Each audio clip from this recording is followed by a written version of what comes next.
السلام علیکم ورحمۃ اللہ وبرکاتہ۔ علامہ البیان کے میرے شرکاء و ساتھی، آج سیرت نبی صلی اللہ علیہ وسلم سے انسانیت کے صبح صادق پر کچھ گفتگو آپ کے سامنے پیش ہے۔ آپ صلی اللہ علیہ وسلم کا نبی بنایا جانا، جیسا کہ کل گزشتہ آپ سے یہ بات عرض کی گئی تھی کہ رسول اللہ صلی اللہ علیہ وسلم نے جس وقت اپنی عمر شریف کے 40 سال پورے کیے، اس وقت دنیا کی جو حالت تھی وہ یہ کہ ایک خندق کے بالکل کنارے، بلکہ یہ کہنا صحیح ہوگا کہ لبِ بام کھڑی تھی۔ پوری نسل انسانی تیزی کے ساتھ خودکشی کے راستے پر گامزن تھی۔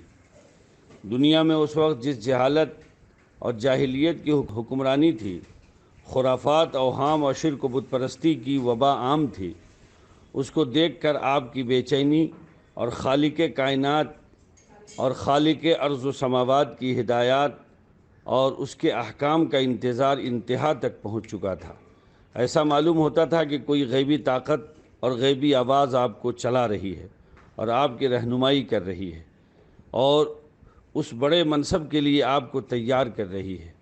اس زمانے میں تنہائی اور خلوت پسندی آپ کا شیوا معمول بن گئی تھی، اور آپ کو سب سے علیحدہ ہو کر تنہا بیٹھنے سے بڑا سکون ملتا تھا۔ آپ مکے سے بہت دور نکل جاتے، یہاں تک کہ شہر کے مکانات بھی آپ کی نظروں سے اوجھل ہو جاتے۔ آپ مکے کی گھاٹیوں اور اندر کی وادیوں سے گزرتے تو شجر و حجر سے آواز آتی، السلام علیک یا رسول اللہ۔ آپ اپنے داہنے بائیں یا پیچھے مڑ کر دیکھتے تو درختوں یا پتھروں کے سوا کچھ نہ نظر آتا۔ غار حرا میں آپ زیادہ تر غار حرا میں قیام فرماتے اور متواتر کئی راتیں وہاں گزرتی۔ اس کا انتظام پہلے سے آپ کر لیتے تھے۔ یہاں آپ ابراہیمی طریقے پر اور فطرت سلیم کی رہنمائی سے اللہ تعالیٰ کی عبادت میں مشغول رہتے۔ اسی طرح آپ ایک بار غار حرا میں تشریف فرما تھے کہ منصب نبوت سے آپ کو سرفراز کرنے کی مبارک ساعت آ پہنچی۔ یہ 17 رمضان المبارک آپ کی ولادت کے 41ویں سال کا واقعہ ہے، مطابق 6 اگست 610 عیسوی، جو حالت بیداری اور شعور کی حالت میں پیش آیا۔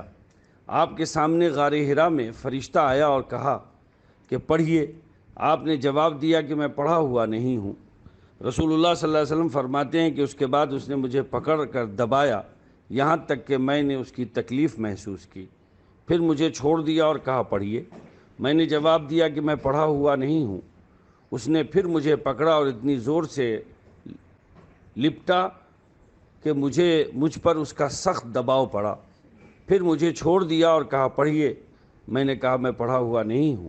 اس نے پھر مجھے پکڑ کر دوبارہ اسی طرح دبایا اور چھوڑ دیا اور کہا اقرأ بسم ربک الذی خلق، خلق الانسان من علق، اقرأ وربک الاکرم الذی علم بالقلم، علم الانسان ما لم یعلم۔ اے محمد، اپنے پروردگار کا نام لے کر پڑھیے، جس نے عالم کو پیدا کیا، جس نے انسان کو خون بستہ سے بنایا۔ پڑھیے، آپ کا پروردگار بڑا کریم ہے، جس نے قلم کے ذریعے علم سکھلایا اور انسان کو وہ باتیں سکھلائیں جن کا اس کو علم نہ تھا۔ یہ نبوت کا پہلا دن تھا اور پہلی وحی اور قرآن کا پہلا حصہ۔ رسول اللہ صلی اللہ علیہ وسلم اس عجیب واقعے سے خوف زدہ ہو گئے، اس لیے کہ ایسا نہ کبھی آپ کے ساتھ پیش آیا تھا اور نہ آپ نے اس طرح کی بات کبھی سنی تھی۔ نبوت اور انبیاء علیہم الصلاۃ والسلام کے عہد پر ایک طویل عرصہ گزر چکا تھا، چنانچہ آپ کو اپنے لیے خطرہ محسوس ہوا اور آپ اپنے گھر تشریف لے گئے۔ شدت خوف سے آپ کے شانہ مبارک پر کپ کپی طاری تھی۔ آپ نے پہنچتے ہی حضرت خدیجہ سے کہا زملونی زملونی، مجھے کچھ اڑھا دو، مجھے کچھ اڑھا دو، مجھے کچھ خطرہ محسوس ہو رہا ہے۔ حضرت خدیجہ نے آپ سے اس کا سبب پوچھا تو آپ نے سارا ماجرا بیان کیا۔ وہ ایک عقل مند ذی شعور خاتون تھی۔ نبوت اور انبیاء فرشتوں کے بارے میں انہوں نے بہت کچھ سن رکھا تھا۔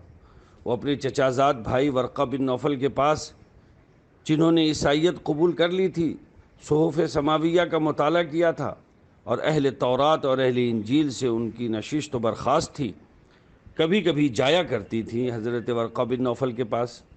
اور اہل مکہ کی نامناسب باتوں اور عادتوں کو خدیجۃ الکبریٰ پسند نہ کرتی تھی، جن کو فطرت سلیمہ اور ذہن مستقیم رکھنے والا کوئی شخص طبعاً پسند نہ کرے گا۔ وہ آپ کے رشتے زوجیت اور شب و روز کی رفاقت اور آپ کی ہر ظاہری پوشیدہ چیز سے واقف، نیز اس خصوصی اعتماد و تعلق کی وجہ سے جو ان کو حاصل تھا، رسول اللہ صلی اللہ علیہ وسلم کے اخلاق عالیہ سے سب سے زیادہ واقف تھیں۔ آپ کے شمائل و خصائل کو دیکھ کر ان کو اس کا پورا یقین ہو گیا تھا کہ اللہ تعالیٰ کی تائید و توفیق ہر لمحہ آپ کے شامل حال ہے۔ آپ اللہ تعالیٰ کے منتخب و مقبول بندے ہیں، اور آپ کی سیرت بھی محبوب و پسندیدہ سیرت ہے، اور جو شخص ایسے اخلاق اور ایسی سیرت اور ایسے اعلیٰ پاکیزہ خصائل کا حامل ہوگا، اس پر کسی شیطان یا جن اور آسیب کا اثر ہرگز نہیں ہو سکتا۔ یہ بات اللہ تعالیٰ کی حکمت اور رحمت اور شفقت سے بعید اور اس کی سنت جاریہ کے منافی ہے۔ انہوں نے بڑے یقین و اعتماد کے لہجے میں پوری قوت کے ساتھ کہا، ہرگز نہیں، خدا کی قسم اللہ تعالیٰ آپ کو کبھی ذلیل و رسوا نہ کرے گا۔ آپ صلہ رحمی اور رشتہ داری کا پاس و لحاظ کرتے ہیں، دوسروں کا بوجھ ہلکا کرتے ہیں، محتاجوں کے کام آتے ہیں، مہمان کی ضیافت اور خاطر مدارات کرتے ہیں، راہ حق کی تکلیفوں اور مصیبتوں میں مدد کرتے ہیں۔ ورقہ بن نوفل کی مجلس میں حضرت خدیجہ نے یہ بات عقل سلیم اور فطرت صحیحہ نیز اپنی زندگی کے تجربوں اور لوگوں سے واقفیت کی بنیاد پر کہی تھی، لیکن یہ معاملہ بہت بڑا تھا، اس میں کسی ایسے شخص کے مشورے کی ضرورت درکار تھی۔ مذاہب اور ان کی تاریخ نبوت اور اس کے مزاج نیز اہل کتاب سے اچھی طرح واقف ہو، جن کے پاس انبیاء کے واقعات اور ان کے علم کا کچھ اندوختہ موجود ہے۔ انہوں نے سوچا کہ اپنے عالم فاضل چچا اور بھائی ورقہ بن نوفل سے مدد لینی چاہیے، چنانچہ وہ رسول اللہ صلی اللہ علیہ وسلم کو ساتھ لے کر ان کے پاس گئیں۔ رسول اللہ صلی اللہ علیہ وسلم نے ورقہ کو پورا واقعہ سنایا۔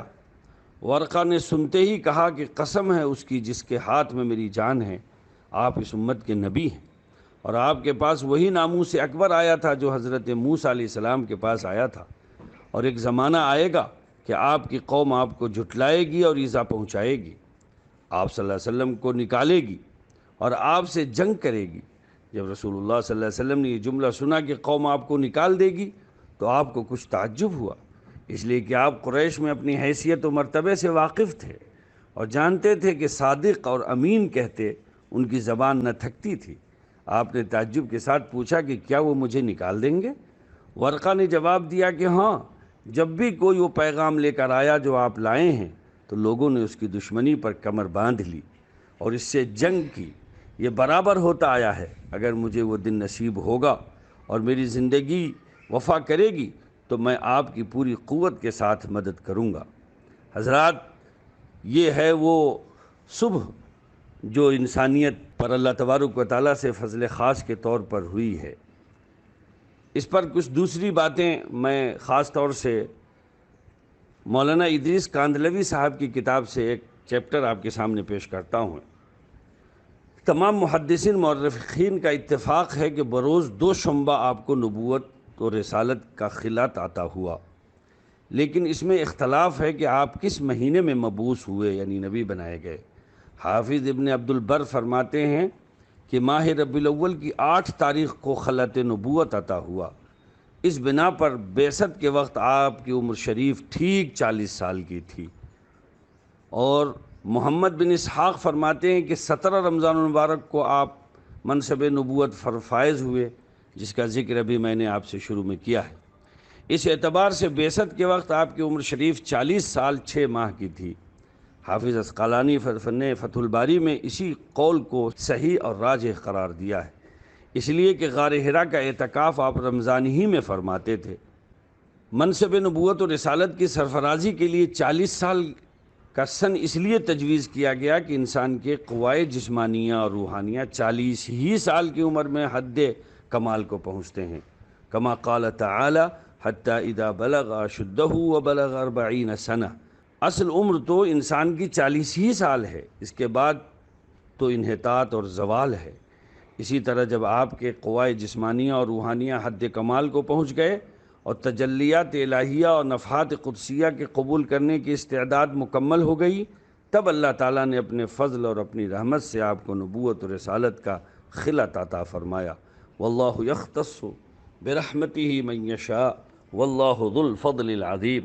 اللہ تعالیٰ ہی اپنی رحمت سے جسے چاہے خاص کر لے، اور بے شک اللہ ہی جو چاہتا ہے وہ کرتا ہے، اور وہ بڑا فضل عظیم والا ہے۔ یہ ہیں ہمارے نبی صلی اللہ علیہ وسلم، جنہیں نبوت و رسالت سے سرفراز کر دیا گیا ہے۔ اللہ تعالیٰ کی آپ پر ہزاروں ہزار رحمتیں اور سلام نازل ہو۔ اللہ تعالیٰ پوری امت مسلمہ کی طرف سے آپ کو جزائے خیر عطا فرمائے، اور اللہ تعالیٰ ہم سب کو اپنے نبی حضرت محمد صلی اللہ علیہ وسلم کی سیرت و سنت کو لے کر زندگی گزارنے کی توفیق عطا فرمائے، اور آپ صلی اللہ علیہ وسلم کی سیرت طیبہ کے تفصیلی مطالعے کی توفیق عطا فرمائے، تاکہ ہم اپنے زندگی کے روز و شب بہتر طریقے سے گزار سکیں، اور آخرت میں اللہ کی رحمتوں اور نعمتوں سے ہم مستفید ہوں۔ اللہ تعالی ہم سب کو نبی پاک صلی اللہ علیہ وسلم کی سیرت و سنت پر عمل کی توفیق عطا فرمائے۔ السلام علیکم ورحمۃ اللہ وبرکاتہ۔